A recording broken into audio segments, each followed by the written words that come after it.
Directed by Ho Tino and starring actress Son Ye-jin, the film The Last Princess follows the life of Princess Dokye, the final princess of Korea's royal family. Released in 2016, the South Korean historical drama takes place during one of the most difficult periods in Korean history, the Japanese occupation of Korea.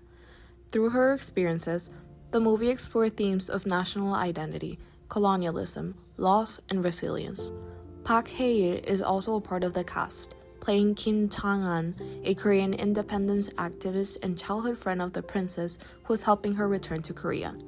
There's also actress Ra Mi-rang as Pok-sun, who's the princess's loyal court lady and companion. Princess Dokye was born in 1912 as the youngest daughter of Emperor Go-chong, the last emperor of Korea. For more than 500 years, Korea was ruled by the Joseon dynasty, one of the longest-lasting dynasties in the world. However, in 1919, her father died unexpectedly under suspicious circumstances. Although the exact cause of death remains unknown, many believe that he had been poisoned by Japanese agents. For Princess Dokye, the loss of her father meant losing one of the last remaining symbols of Korean sovereignty and protection. Although she was a princess, she had very little control over her own future. She was sent to Japan against her wishes, separated from her homeland and her family.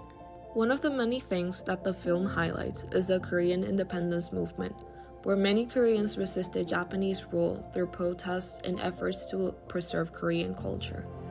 During Japan's annexation, Korean political independence disappeared. Japanese authorities attempted to assimilate Koreans into Japanese society by restricting their culture, promoting the Japanese language, and weakening institutions that represented Korean sovereignty. For many Koreans, the royal family became a painful reminder of a country that had lost its independence. So with time, they were slowly forgotten. This leads to a very important theme: loss. Princess Dokye loses everything, from her royal status and freedom to many of the relationships she had with loved ones. The film does a great job depicting her isolation and emotional suffering. What makes her story even more tragic is that she became a victim of circumstances completely beyond her control.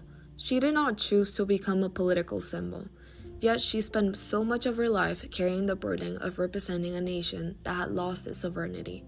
Historically, this brought her to experience significant mental health struggles, and the film portrays how exile and separation from her homeland contributed to these. Throughout the film, Princess Dokye never stops identifying herself as Korean. Even while living in Japan, she remains deeply connected to her homeland and dreams of returning one day. She helps establish a Korean language school that taught Hangul, the Korean writing system, as an effort to allow Korean children to learn their native language and preserve their cultural identity. One scene that particularly stood out to me was when Princess Dokye expresses her desire to return home to Korea once freed, yet was stopped by officials next to her daughter. For her, returning home represented much more than just a physical journey. It symbolized the restoration of identity, belonging, and dignity. The Last Princess focuses on the emotional consequences of losing one's country, making it a film that would definitely touch your heart. In 1962, after decades living in Japan, the Princess Dokye was finally able to return to Korea. By that time, the Joseon that she once remembered looked completely different. Her return carried tremendous symbolic significance for many Koreans till this day. Before watching this film, I did not fully understand how deeply the occupation affected individual people and families. And now, thanks to this film, I was able to see Korean history through a personal lens rather than simply a series of political events. In my opinion, The Last Princess is one of the most emotional and impactful films we watched this semester. Son Ye-jin delivers an outstanding performance that captures both the strength and vulnerability of Princess Dokye. I also learned about the princess herself, a historical figure I had never encountered before taking this class. Her history demonstrates how larger historical forces can shape the lives of individuals and how national history and personal experiences are often deeply connected.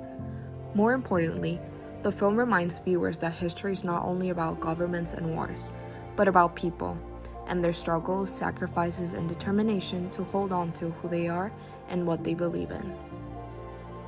The Last Princess tells the story of a woman who became a symbol of Korea's lost independence and enduring identity. Through Princess Dokye's experience, The film provides insights into the Japanese occupation of Korea while also delivering a powerful message about resilience, memory, and the importance of never forgetting the past. This is a story that director Ho Jin-ho was successfully able to portray.